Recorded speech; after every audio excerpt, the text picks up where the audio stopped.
You're listening to Force Majeure, an actual play Star Wars podcast. My name is Adam, and I'm your host.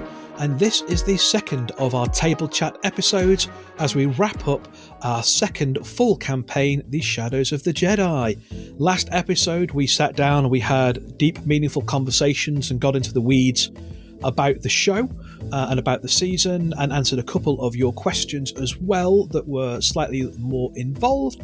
Whereas this episode, we are just going to quick fire our way through the ones that were left, including a whole slate that Mim has set for us to answer some questions as well that we might not otherwise have touched on.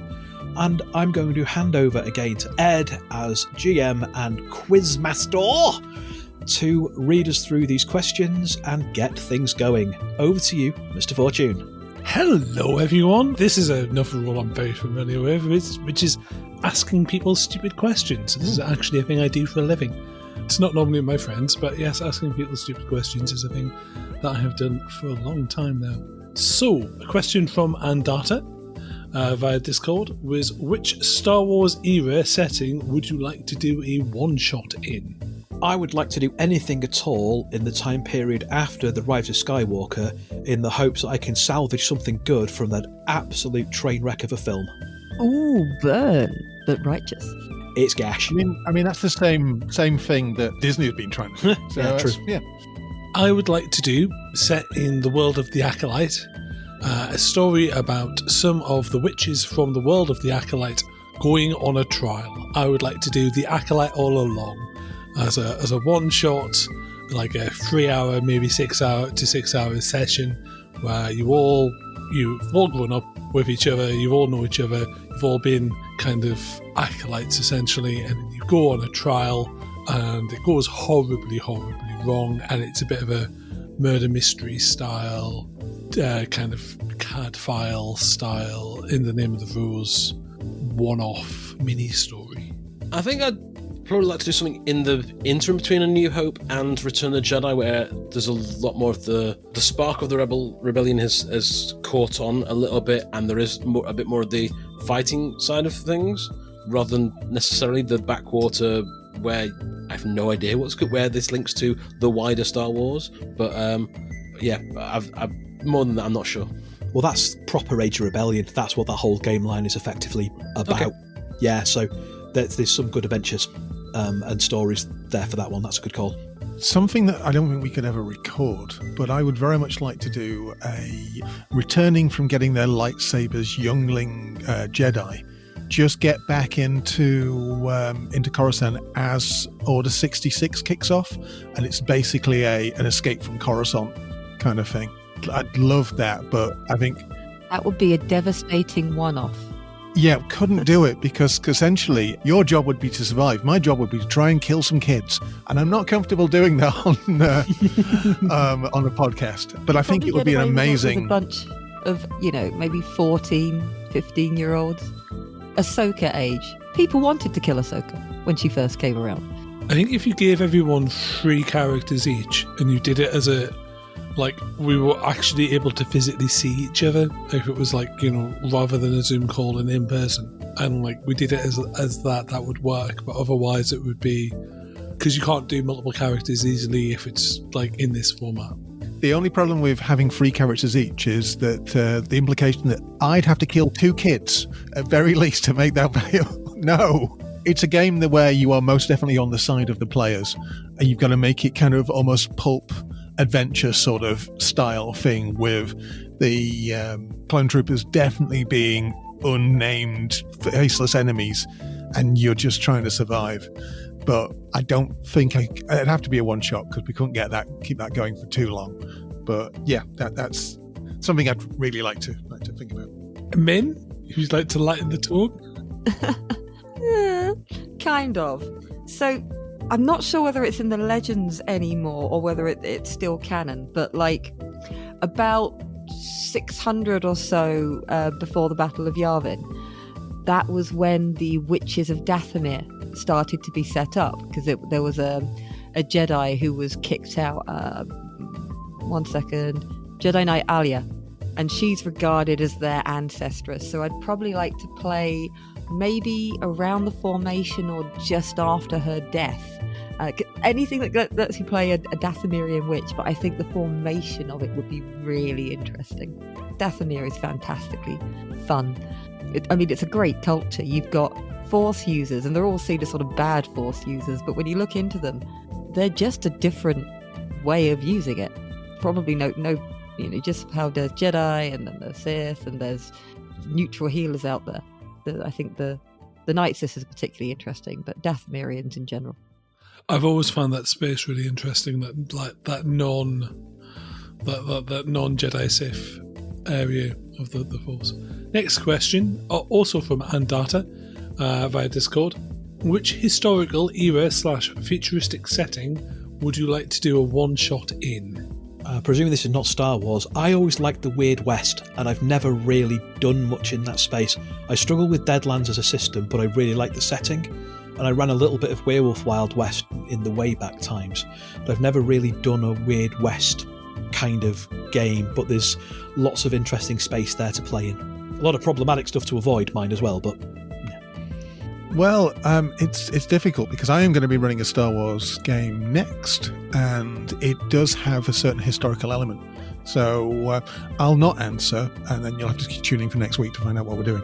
I really like classical era. I'd love to do something sort of Greco-Roman, maybe, invading Scotland, sort of something like that. I like that setting where you've got a variety of different weapon levels and people can be developing. So yeah, something like that. I have absolutely no idea. I don't think I can even suggest something. I have no idea. So. I have a bunch of thoughts about this. I mean, I'm not interested in Civil War style, or even war settings in history. If I was going to do a futuristic setting, I'd love to do a take on Starstruck Odyssey that isn't the stuff that's been done, using a different system as well, maybe something like Kids on Bikes or the FFG Genesis system.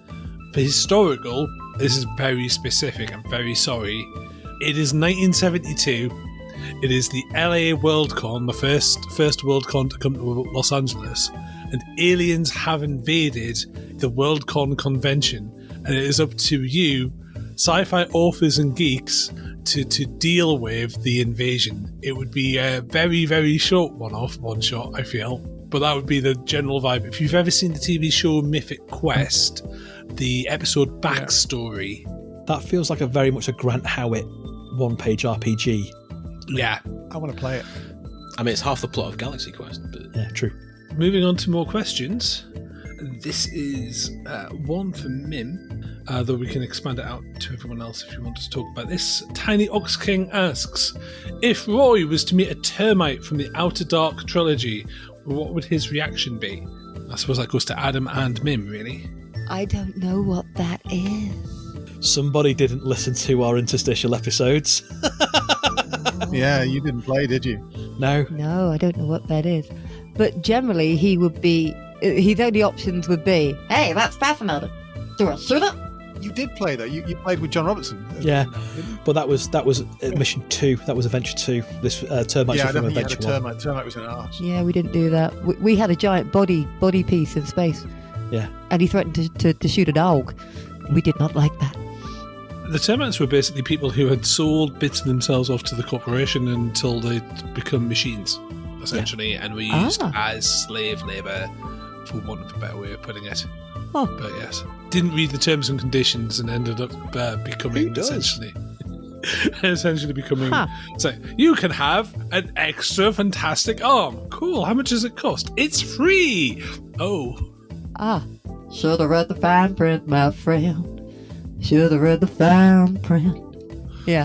No, in that case, Roy would very much be a case of, love the bodies. Don't like the fact that you're not here of your own free will, really, because you kind of got tricked into it. So, we should probably try and fix that. Who do we kill? And another question from Andada on Discord. Can you do an American accent? I can do a kind of vaguely generic, kind of semi-Southern American accent. which I mostly have been practicing for many years to annoy Christine. Other than that, this is about the only one that I can do, and I don't do it a great deal on the show, but I might well do just to annoy my other American listeners.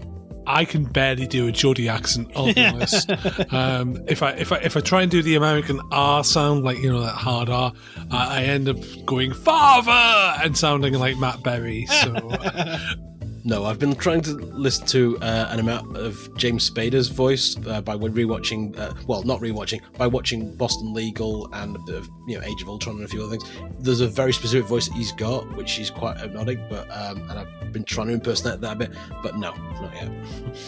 I have accidentally ended up speaking with more of an American accent because I don't know if people who aren't from England know about this, but if you're down south, you tend to have a bath in the bathroom and walk down the path and go and see a giraffe at the zoo. But in the north of England, you walk the path, you go for a bath, and you put on your glasses instead of your glasses. So I've picked up doing the but in a more Americanized way. So I'll say glasses instead of glasses sometimes, or I'm going to have a bath, but it's more American than their Yorkshire. But I love accents and all sorts of different wibbly wobbly things. So I'll give a try at a few. I mean, the big one is you have the phrases that get you into it, like, you want a cup of coffee?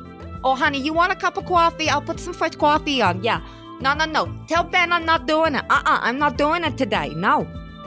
Look, I'm going to have a cup of coffee and then I'm going to deal with the rest of yours, okay? Things like that. I think Roy's one is quite fun because it's kind of an American word for us. It's a bit like we were going to do a synthesizer smoking thing. You know, yes, I should have stopped smoking about 4 years ago. I'm just going to press this against my throat and then I'll be okay. That's kind of where that came from. I think American voices, the male ones, are quite fun. So if you're going to do a South Southern drawl, then you got a South Southern drawl that you can pull around for days, darling.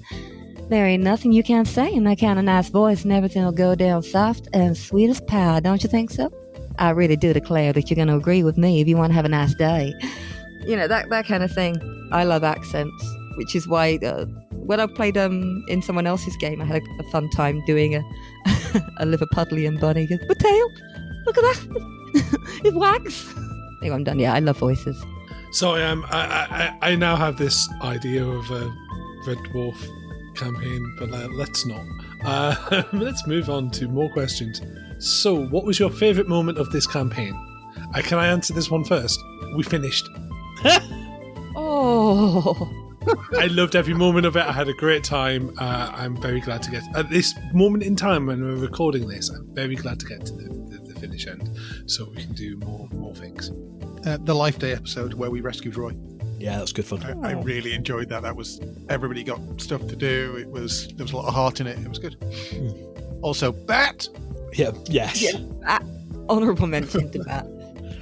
I really enjoyed at the end of season 2 where we just vaporised a ton of Brackus goons and the statue who was after for no other reason than it sounded like a good idea at the time. Yeah, that was fun. I'm also going to say at the end, but not because it's like, we finally made it through after all the problems, but because I think Roy did a very noble thing at the end, and I think he kind of had a good arc for that. So yeah, his ending of, I'm going to stay here and try and save as much as possible and do as much as possible, felt nice, wholesome for him. I'm sorry that my ending, where I really needed to appreciate that you were a real person, therefore save you regardless, I kind of got in the way of that, but we both had an ending. Being serious for a moment, one of my favourite moments was Tychus and Roy seeing a water fountain. To me, is kind of the point of why we drove this far in the first place. That, in fact, is going to be the answer to the next question along, interestingly enough. So our next question is... Well, let's let Ross answer this one first of all, before we jump ahead too far. No, as I say, the introduction to Saria, I think, was a really nice moment for me as well. So, just watching everybody else's reaction, just everybody experiencing, here's a brand new world and we're not being shot at in the process of it. We can experience wonder. The kids! I got to do projects with the kids and make stuff out of macaroni. It was great. So, next question. A developmental moment for your character. Yeah, and as I said, that for me was Tychus seeing the water fountains, and just that awe and real massive cognitive dissonance between what he'd known his entire life and grown up, realizing that it wasn't just stories. You know, that there were worlds like this where people didn't have to fight and die and kill for water, and where there was plenty. And yeah, it blew his mind, and I really liked his reaction to that, and the kind of path that it put him onto, wanting to save Saria, even though he didn't really care about the people so much outside of the dock. The one of the dock's wives, I can't remember the name of, that was a massive techie, and that they got on very well. But the whole, this is a world where people don't have that hunger and want, or I mean, at least that Tychus could see, and the need for that to be preserved, kind of really changed his trajectory a bit. There's a couple answers I'm thinking off the dock, and I'm going back into the earlier seasons. So the first one where the dock is exposed to the exotic material and starts glowing and starts being suddenly empathetic with like a whole crowd of people at once, but it changes everybody else's dynamic around them as well, where they start going, the dock is weird. And series 2, when Roy pushes the button and says, I'm going to become a parent, and the dock's going, we were inspecting this nice machine, this nice historical machine, and you're doing what with the cloning tank? Making friends. Yeah, this is not the rational party of archaeologists and explorers that I really want to be with while doing this. It was probably the moment when we didn't have Bar's parents around in the backdrop anymore. We were off-world, completely in the unknown, and he was trying to work out what role he really had to play now, because he'd always been able to kind of slack off a bit in terms of being a parental figure, because he's only a babysitter, and everyone knows you can get away with more with the babysitters as long as it's not dangerous. But without the parents there, he really sort of had to feel his new way. And at that point, he was like brotherly, but he started to be more actively picking up protective protocols and things like that, because there was no parental backdrop of he can get into a scrape and we'll just take him home and it'll be all right. It was nowhere in the middle of nowhere. We can't do that. So when we left all together and he had that question of, is this home now? That was quite a big thing. I can't really pinpoint any kind of big developmental moment, because every time Kay spoke to Tychus and Roy, it changed his opinions of things. Less so much with the dock, because the dock is basically part of society, whereas Roy and Tychus were people he'd never really met before, certainly not people he bonded with. So the slow realization that Tychus was actually his friend and it was mutual, and that Roy was actually a person and, worth saving and things like that were big, but they were slow coming. But they did kind of drip into how he felt for them every time for him.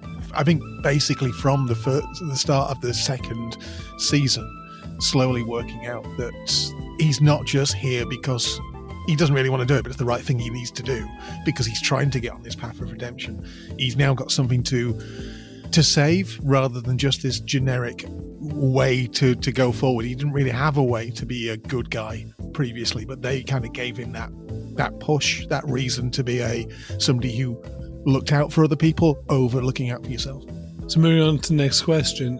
Would Tychus and Roy have a different relationship if Roy or Tychus was a girl? Brothers and sisters differences? I don't know. I only have a sister, so I've never had a brother. So I don't know how the relationship is different between a brother and sister and a brother and a brother. And Tychus has only ever had a brother. So I have no frame of reference to answer this question particularly. I'd like to think not, to be honest, because gender isn't important to Tychus so much as personality is. Yeah, and definitely in the world and the setting, I think no matter who you are or what you are, you're still scrabbling to get by. I do think there would have been different growth periods. For example, I always picture Roy as copying people. So he slaps on a fake moustache because, believe me, the first time your wattle started growing, that was when he got his ridge, so he could have something a bit like you. So if you'd been a girl and you'd had hair, he would have been walking around in a wig and styling it because that's what she would have been. She would probably always have identified as what you were, but always would have also messed around and experienced with whatever culturally would have been going on, even if you weren't interested in it, just to make sure they knew about everything so that you were able to do everything. I feel like both characters also identify as a problem, like someone else's. Yes, absolutely. Roy doesn't have a gender, but he's a boy because he wants to be more like Tychus. Yeah. How has your opinion of the Force changed? I think the Doc's basically he's started to embrace it. I think initially he was suspicious of it, as he would have been suspicious of a lot of things, and it's been something that's emerged over time. But he's generally embraced this possibility and tapping into what he can do. Whereas I think everybody else is struggling with that. So the Doc has asked a couple of questions. Mostly, I think the Doc would have had, would say, okay, well, I've got this sense of academic curiosity about this phenomenon. What can I do with it? But the others have not shared that exploration urge with him. I think it's got worse. I think previously, when he started off, he had very physical powers, things that could be hand-waved away at him just being good at what he does, better at being piloting, stuff like that. And since he's got actual noticeable powers and had Ruhr in his head and found out what the Jedi are and everything like that, he's kind of wants nothing to do with it. It's useful, but I think as soon as we get out of danger for things, he's going to he's not going to strive to get more power, because he's not interested in power that way. So, I think he's kind of very much more wary of it than he did when he started. Roy doesn't like Jedi stuff, but what he has become is more tolerant of it, because he sort of sees it as the power now being not in Jedi hands, because the people that he's with aren't Jedi. He understands they've got the power. He fears Jedis, and he's got better around lightsabers.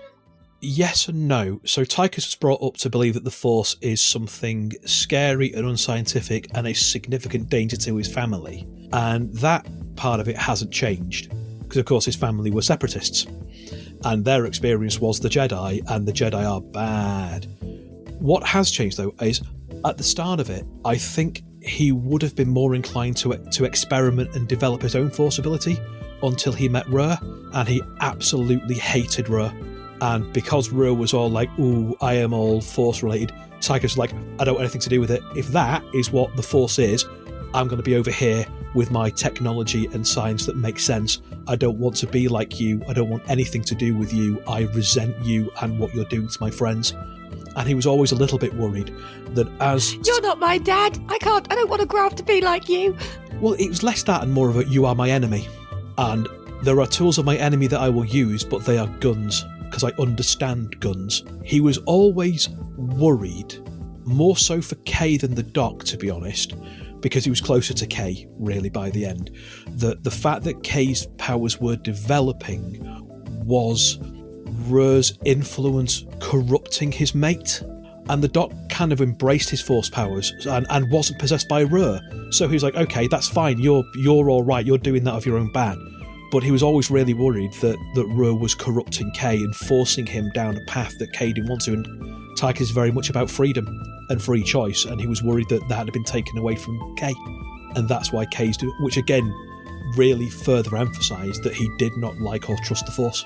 Just to continue on this point for a second, though, Mim, do you think that Roy echoes Tychus's views on this, or came to roughly the same views independently?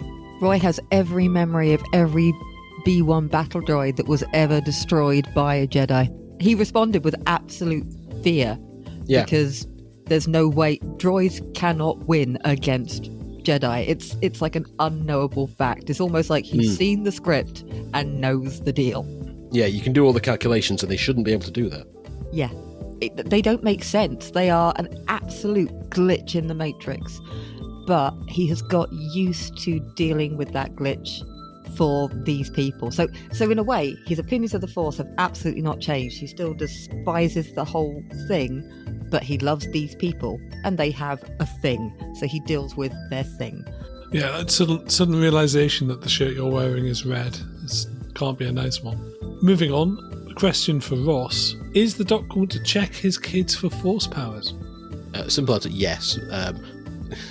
Because the Doc is curious, and yeah, I'm sure not just the Docs, I'm sure the rest of the family are kind of curious about this as well. And moving on to a question for the rest of the party and everyone. Would you let your kids be Jedi? I'm assuming that's would your characters let their children be Jedi? But like, you know, if you want to expand that to like, I mean, me personally, I don't have any children, but I honestly, no. For the Doc, I don't know, because I think in the Syrian culture, a child in the Jedi is as noble a calling as anything else. You know, I can't imagine them saying no to that. In the aftermath of this adventure, and with his personal experience of it, I'm a little more hesitant. So I think he would. I mean, okay, there isn't really a legitimized alternative to, you know, what do you do with your Force kids, where, you know, sort of thing. So I don't know what the Doc would do instead, other than a lot of homeschooling. I think Tychus would absolutely not let his kids be Jedi. What he would do is, if they started developing the Force themselves, is have a frank conversation with them about his understanding of the Force, which admittedly is coloured by that childhood history and threat. But if his children wanted to develop their Force powers, he would support them. But there's no way in hell he'd let them be anything as formal as a Jedi, because Tychus doesn't believe in organised religion, even over and above the problems of Jedi and how they are responsible for the galaxy falling into stuff. Because, again, he's a separatist. The Jedi are not good people for the separatists. There's no happy memories there. I'd like to think, I mean, it's unlikely that Kay will have kids, but I'd like to think that if they wanted to be a Jedi, he would accept that. But actually what Kay would do would be try his damnedest to give them other alternatives to being a religious freedom fighter. You know, I think being in the Resistance and being Force sensitive, woo. Being in the Resistance, being in a cult, not so much. It's a tough thing, because I think Roy has deeply got it ingrained that, you know, you can be whatever you want. So it would probably be, I can just picture him turning up to the first day, trying to wave them off to their first day at Jedi school, because he's agreed to it. But he's there in a big costume with a sign saying, definitely not a B1 battle droid, don't shoot me. Sorry, don't stab me with your laser sword. You know, terrified, knees knocking, he would be the most supportive grandparent, but at the same time terrified, because he'd have to hide what he was every single day, because people wouldn't respect him. And there's only so much a fake moustache will do. I actually have a couple of thoughts of this, and one's fairly serious and one isn't. The fairly serious thought is that I'm at the age now that I can see members of my family with traits that are common in my family. And like, there's certain things that I'm like, do not go into these careers, do not do these things. You think it's going to be a really good idea because you have a brain that does this, but in the long term, use that differently. Which is, you know, I feel like that's a conversation that would apply to Force powers, and that, yeah, you have these cool skills. Maybe don't use them to do acrobatics and murder droids. And also, I don't like Star Wars and this is more a new trilogy thing than an old trilogy thing that's part of the older trilogies as well. I don't like the whole, your father was a Jedi, therefore you will also have Force powers. It's like, I have questions and concerns. But moving on. If it was that obvious, first of all, you're not supposed to be having kids, and B, they'd just continually be going, well, we're going to go find more Jedi children. It takes apart the whole, they come from anywhere and you have to go in search of them. Those Force sensitive special kids. That's the thing that Rian Johnson was trying to fix with his movie, but let's not get into a conversation about that. Is Tychus going to get married? Join the rebellion? Get married? Yes, he would love to get married with Carween. Probably not settle down, but no, he'd love to get married. Tychus is a romantic at heart. Can I be your best man? Yeah, obviously. It would be yeah, you probably would be, although Kay would also probably be up there as well. I think Kay would probably organise a stag do because it would involve less explosions, and if he's trying to be a bit more sensible, I don't know. But no, Tychus would love to get married. He wants to settle down with Carween and build a criminal empire. Join the rebellion? I don't know. Prior to about midway through this season, no, he definitely wouldn't. He doesn't care particularly. Now, I don't know. I don't think he'd join the rebellion directly, but he would probably supply them with mates rates discounts on weapons. But again, it's a bit like, he doesn't want to be a frontline fighter. He wants to go into business and sell. He wants to be a war profiteer. he wants to sell guns. That's what build guns. That's what he likes to do. He'd probably supply the rebellion for mates rates. I just want to say that whilst you would give Kay the opportunity to sort out the stag do, the first thing Kay would do is go to Roy and say, right, how are we organising this stag? Yeah. So there might not be any more or less explosions. There's Roy standing there with some paint removing devices going, I got the strippers. I don't know what we're supposed to do with them. There's something about raising a roof and I've got some struts. I can absolutely see Tychus on some sort of Metropolis-themed world. I like Coruscant. Do I want to say Coruscant? I can't say it properly anyway. Coruscant? Coruscant, that's the world. Eridu is where he wants to be, which is, wish.com Coruscant. But with some, kind of boutique, like in that scene in Andor where they go to the antique shop, some sort of boutique blaster store where you get, the high level weapons and you have a back room full of absolutely amazing things. It's more that scene in Men in Black.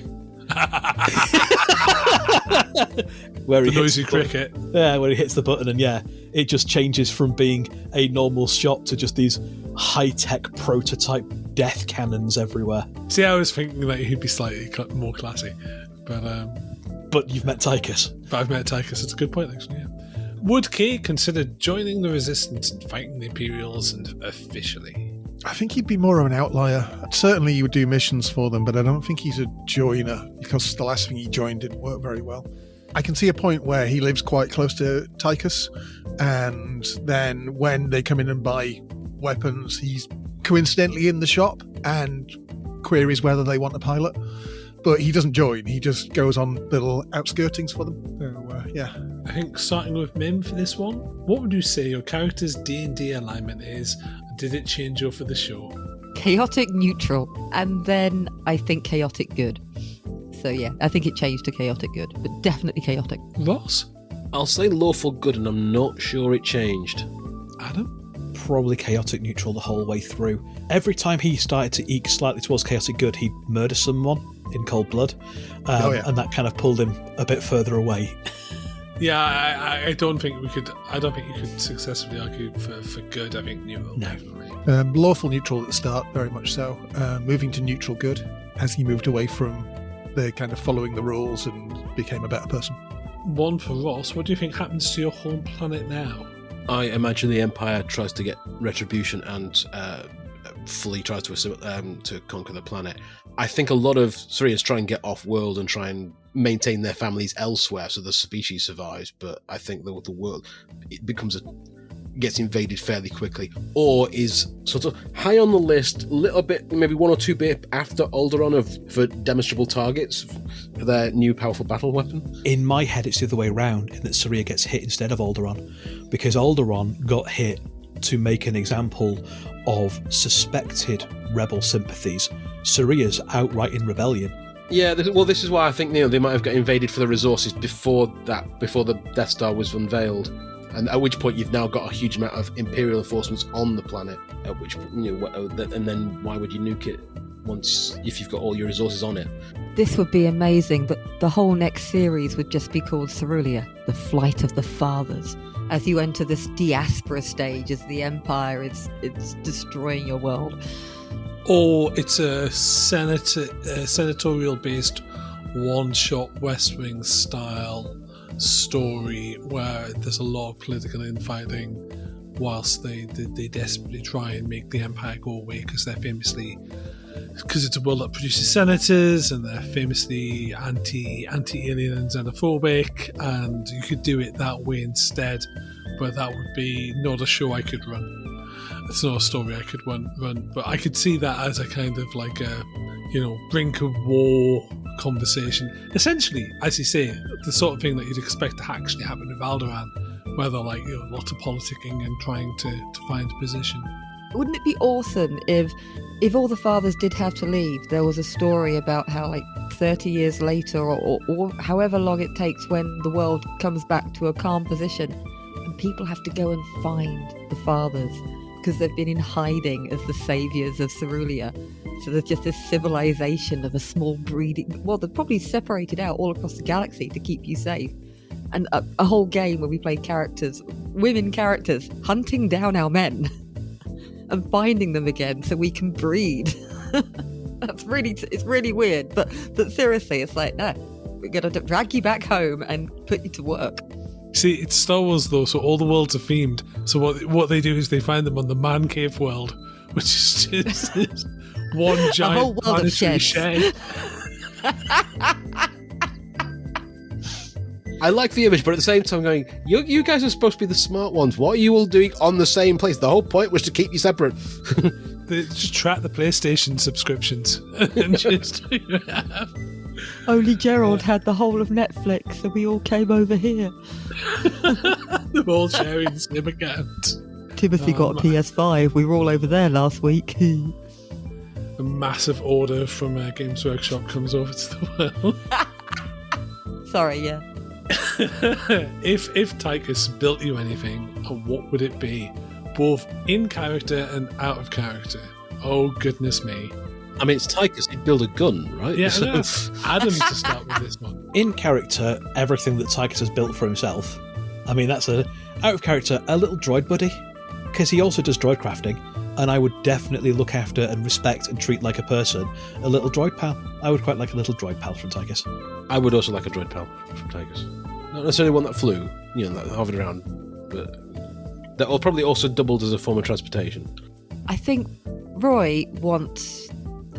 He doesn't want another Roy, but he wants to just keep getting more like Tychus. So he's just like, build me more body, big body. It'll be cool. So right now, he'd love a new body, potentially. Out of character, oh God, please build me a droid who can help me with my housework and keep my focus on the things I need to keep focused on. So I basically, can you build me a Roy? Slightly less violent. A UK law acceptable Roy. It's not really Roy, is it? I think I would like to, considering all of the hullabaloo we've got from Rur's lightsaber, for us to go on a quest, get a kyber crystal or something like that, and make a lightsaber specifically for 4K rather than a hand-me-down that he keeps picking up. So that would be kind of a joint venture. For me, it's either a smart arse robot dog, because I just want one. I just want a smart arse robot dog. Or, if it had to be a weapon, something that makes people fart at range. Bowel disruptor. Yeah, absolutely non-lethal, because, no way ever. Not a fan of guns generally, but if you had to have something like that and it's a magic space gun, cool, I'll have the fart gun, please. The embarrassment cannon. I like that. Hit them with the shame gun. Oh, like the blame thrower from Mystery Men. Yeah. La la la la. Oh God. No, I should not be allowed to wield a blame thrower. That's a terrible idea. Tychus, you are a genius, is what it says on the card. What's something about your character you think no one noticed? Let's start with Mikey. Kay has a cybernetic eye, and it's not a good one.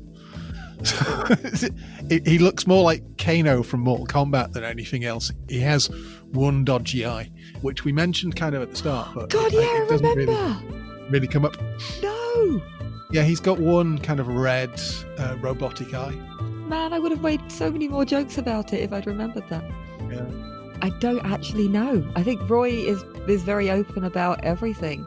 I think possibly people don't quite understand the depths to which he adores Tychus and really, really feels that bond as part of the family. It's built into every part of his bones. So it's very strange to be at a point where Roy's programming is starting to kick in and accept him as an adult that will make his own choices. And it's like, So it's really handy that he found something else to focus on, trying to save the world, potentially dying. Potentially. Who knows? No. I am been trying to think for the last couple of minutes or something, and I'm really struggling because I think almost everything's basically been out there of the character. I think when the Doc was tall and rain hit him first before anybody else, I think people noticed that. I think when there's not really an awful lot I can think of which has been an omitted detail somewhere. I mean, the fact that Doc was a trauma counsellor. Yeah, okay. We didn't notice him play particularly because he didn't really come up until right at the end. So true. Mm-hmm. The fact that he was apparently a love machine, given the amount of children he had. He kept that quiet. That's true. Okay, yeah. That's why he escaped for a break. I'm gonna go join a war, honey, on a backwards planet. No, I can't come home. No, gonna be gone for years. Yeah, but the question was no one noticed. I think when we were out at Saria, people noticed. I like the fact that all of you guys were like, oh, he's back. Okay. Where have you been? What time do you call this? Yeah, no, that wasn't a set of scenes that we did anything with because like Adam would have to edit them, and then Adam would then hunt me down and hit me. So once again, suggestions really awkward of romantic dinners. I'm not that violent. You having to do 3 different women voices though, Ed. It'd be like, oh god, darling. Ed struggles to do 3 different male voices. they would all sound slightly Geordie and a little bit tired. So no. It's very slightly different levels of pitch shifting. But not consistent. No. I don't think there was anything about Tychus that no one particularly noticed. He was an uncomplicated, fairly open character. I can't think of anything. The most subtle thing about him was probably the fact he was gay, but since his boyfriend rocks up on screen, like that's not particularly subtle. Yeah, I mean, you don't really try and come up with character traits that you're going to keep hidden, because what's the point? If it's not on screen, it doesn't count. I suppose it's more anything that developed organically that I never got a chance to take to the table, and not really for Tychus. I managed to get most of who and what he is out there throughout the course of the 3 seasons, really. So yeah, nothing particularly still locked away in the Tychus box. I feel like this is a question partially for character notes along the lines of, when I built this character, I decided he'd always be scared, and that wasn't going away, or stuff like that. But I think we explored all of that because that's the nature of this campaign, has been very character focused. And that also suggests that I put a lot more thought into the character I'm going to be playing when I build them than I ever do. Like, they are bullet points that then develop organically. I'm no good at writing huge backstories. And anyway, moving on. Roy, would you like to have been a teacher? I think Roy would have been kicked out of the classroom for doing all the cool experiments that they were allowed to do in the 70s and 80s, but stopped by the time I was at school. But yeah, he's the kind of school kid who would have done like, okay, we're going to go visit a volcano. Oh, we're going to watch a video about a volcano. Nope. Come on, kids. This is what happens if you throw something into a volcano. It would have been dreadful, but potentially there is a private school that would have really valued his input. And the doc is certainly going to find out about it, because anytime you go back to Cerulean, he's going to spend the week hanging out with your kids, creating terrible science experiments and art. Look, we know the crossbow. Yeah, so they're going to do so much macaroni art where the teacher is going to go, I need to have a parent-teacher meeting with you all. And how old are you, Tabitha?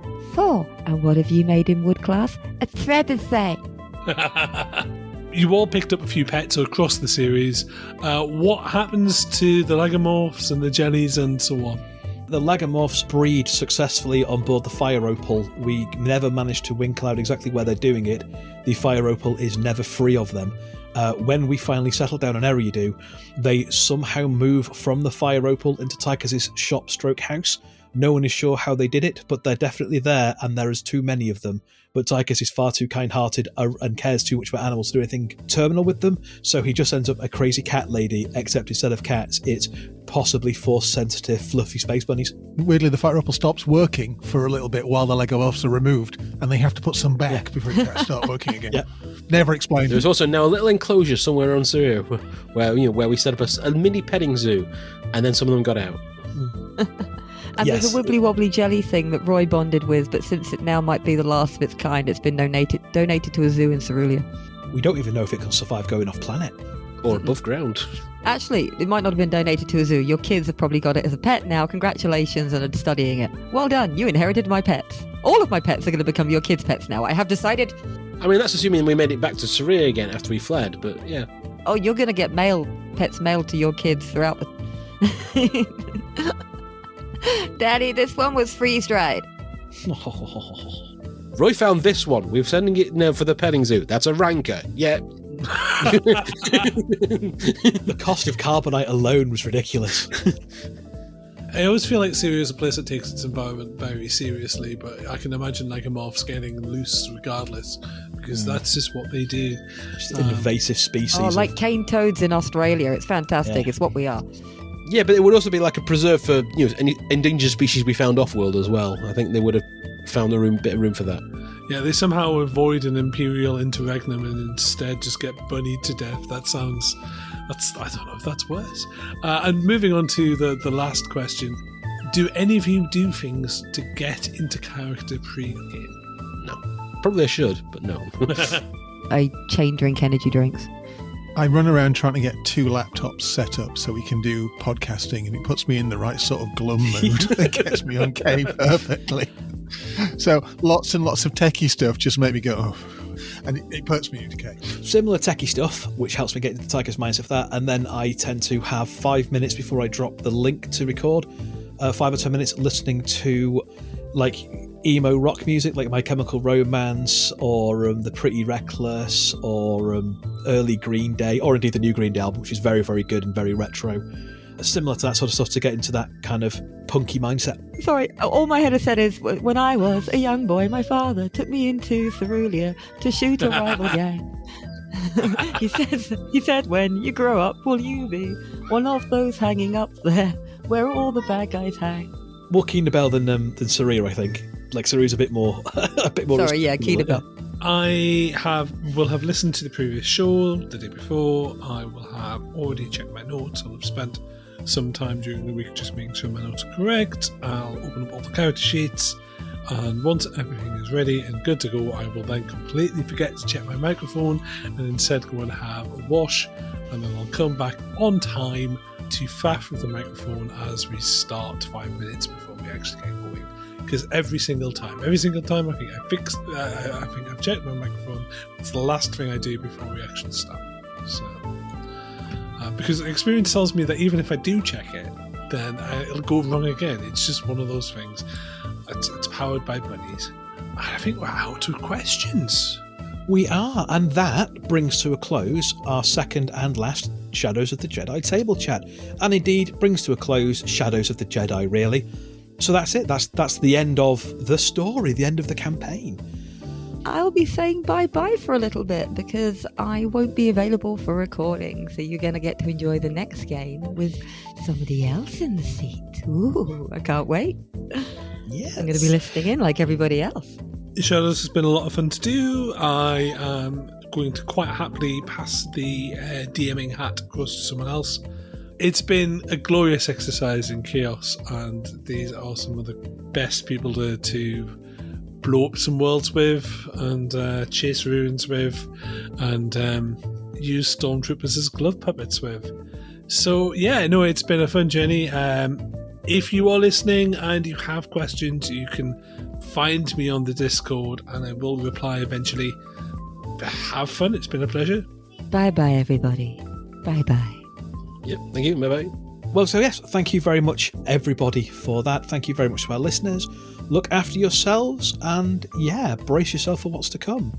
I think we will have the third mission of the Mecha Hack coming next, just to kind of round out Season 7 and give us plenty of time to get things going for our new and upcoming Season 8, which is provisionally titled, Mikey, would you like to do the honours?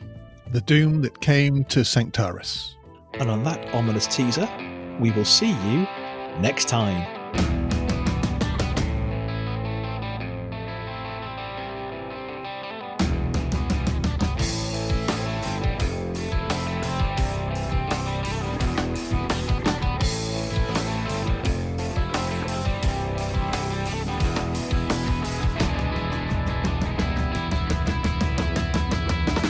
Force Majeure is played using the Star Wars Force and Destiny game system by Edge Studios. Our intro music is by the amazing Sly Fox Audio. Check out more of her work at soundcloud.com/SlyFoxAudio. Our outro music is Suburban Outlaw instrumental version by Forget the Whale, used with gratitude under a Creative Commons license. Many of the sound effects and soundscapes are created using Sirenscape, because epic games need epic sounds. If you're enjoying the show and want to support us, there's 3 ways you can do that. The first is by joining our Patreon, at patreon.com/forcemajeurepod, where for as little as $1 a month you get access to outtakes, adverts, various other stuff, and my fortnightly ramblings. You can drop us a coffee at ko-fi.com/forcemajeurepod, or you can leave us a rating and review wherever you get your podcasts. If you want to interact with us, there's a few ways you can do that. We are on the social medias, Facebook, Instagram and Twitter as @forcemajeurepod, and we're over on Mastodon as @forcemajeurepod at dice.camp. You can also join our Discord, link in the show notes. Thank you very much for listening and being with us as we tell these stories. We hope you are having fun, and we will see you next time.